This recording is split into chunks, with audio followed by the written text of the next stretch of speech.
Good morning बेटा। अब ये फंक्शन लिखा हुआ है, एक फंक्शन एफ एक्स है, जीरो से x G T log this. G is a continuous and odd function है। तो इसको सिंप्लीफाई करके ये कोई रिजल्ट आया है, तो यहाँ से अल्फा की वैल्यू पूछी गई है। ठीक है। अब बेटा जी एक ऑड फंक्शन है, तो ऑड फंक्शन तो हम जानते हैं कि जी एक्स इक्वल टू क्या हो जाएगा, minus of ji of minus x. जी एक ऑड फंक्शन है। ठीक है। अब आपको एफ एक्स यहाँ पे गिवन है, जीरो से एक्स।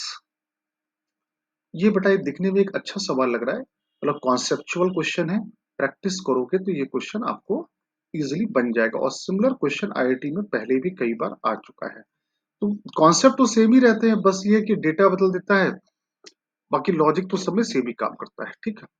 अब हमको इसको यूज करना है, ऑब्वियस सी बात है, जी ऑफ माइनस एक्स, हमको ये वाला कॉन्सेप्ट यूज करना है।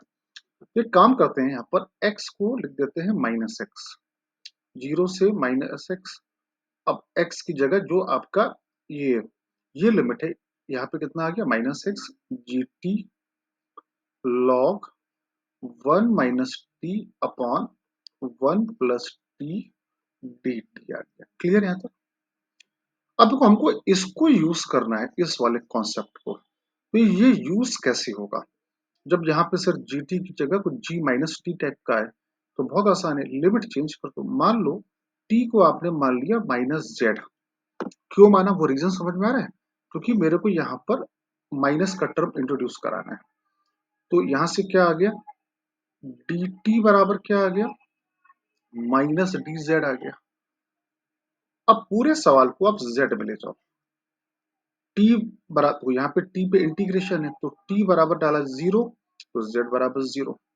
टी बराबर क्या डाला, माइनस एक्स, तो जेड बराबर क्या आ गया, एक्स। करेक्ट। जी टी की जगह पर माइनस जेड लॉग वन, और टी की जगह पर माइनस जेड, तो ये one plus Z upon one minus Z.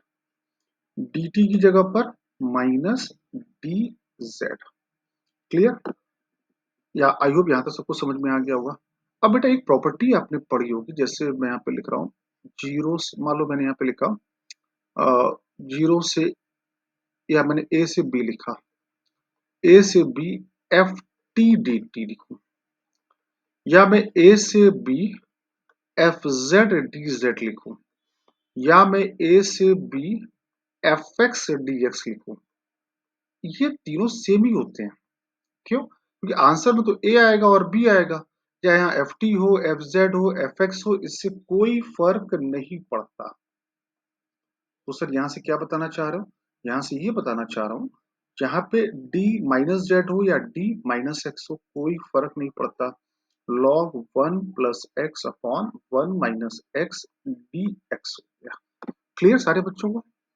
I hope, अच्छा एक्स नहीं, सवाल में चूंकि यहाँ पे टी था, तो आपको टी में लिख दो, टी लिख दो यहाँ पर, वन प्लस टी, यहाँ पर वन, ये आ गया। क्लियर। अब F minus x minus zero से एक्स, जी माइनस टी की जगह जी माइनस टी।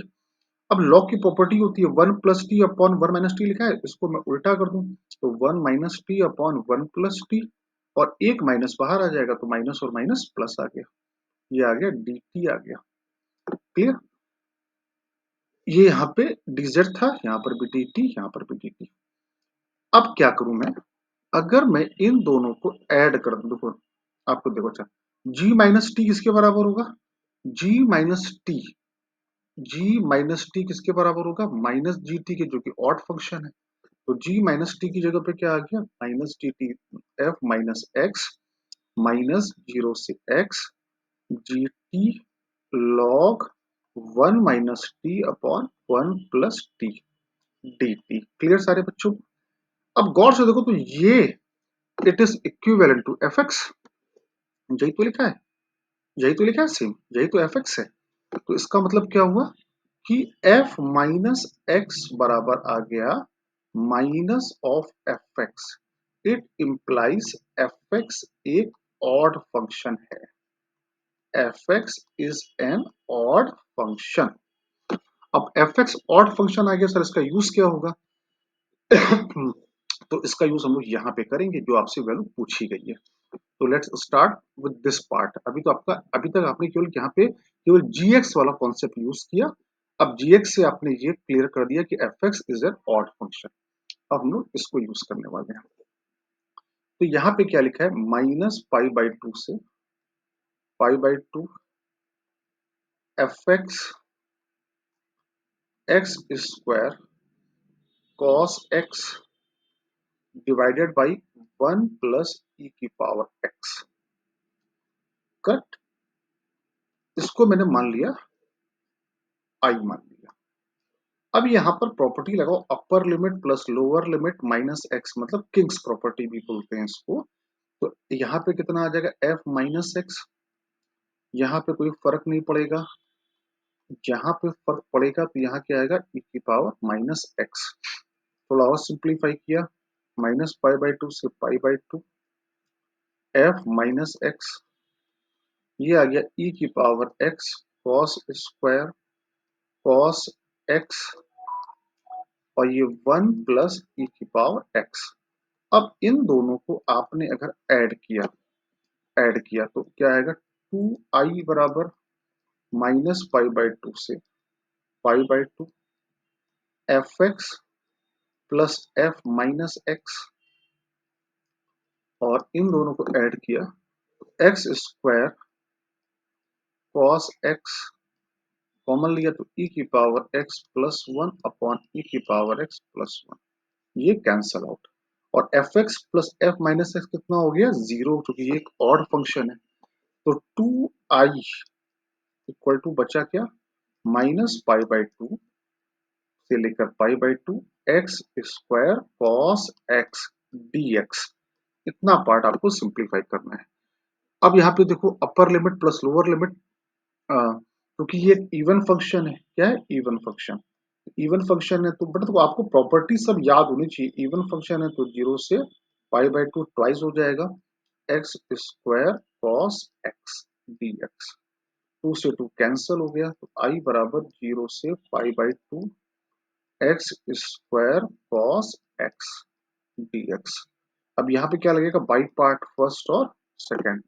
बाई पार्ट, तो बाई पार्ट क्या आएगा, फर्स्ट फंक्शन cos x का इंटीग्रेशन sin x लिमिट 0 से π/2 माइनस इंटीग्रेशन एक्स स्क्वायर का डेरिवेटिव 2x cos x का इंटीग्रेशन sin x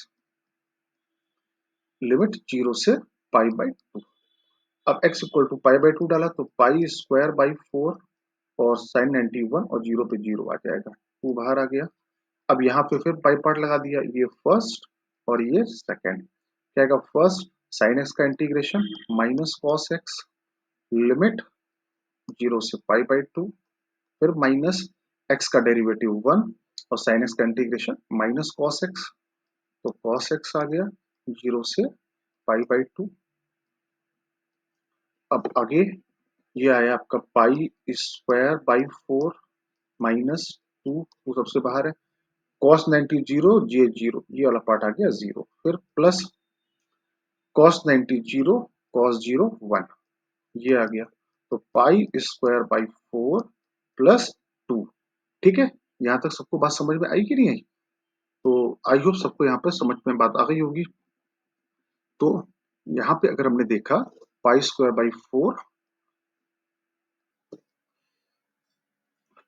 बेटा यहाँ पे cos x का इंटीग्रेशन साइन एक्स, तो साइन 90 यहाँ पे आएगा 1 और cos 90 यहाँ पे 0, तो यहाँ पर minus pi square by 4 minus 2 आ जाएगा। अब अगर कंपेयर करेंगे हम अपने दिए गए उससे, तो अल्फा की वैल्यू क्या दिख रही है, अल्फा इक्वल टू 2 दिख रहा है। अल्फा इक्वल टू 2 का क्या मतलब हुआ, तो क्वेश्चन में अल्फा की वैल्यू पूछी गई है, तो अल्फा इक्वल टू 2। तो it's a good question, good example कि आप कैसे ऑड फंक्शन को यूज किया, फिर इंटीग्रेशन की प्रॉपर्टी यूज की। तो इसकी बेटा बार बार प्रैक्टिस करिए,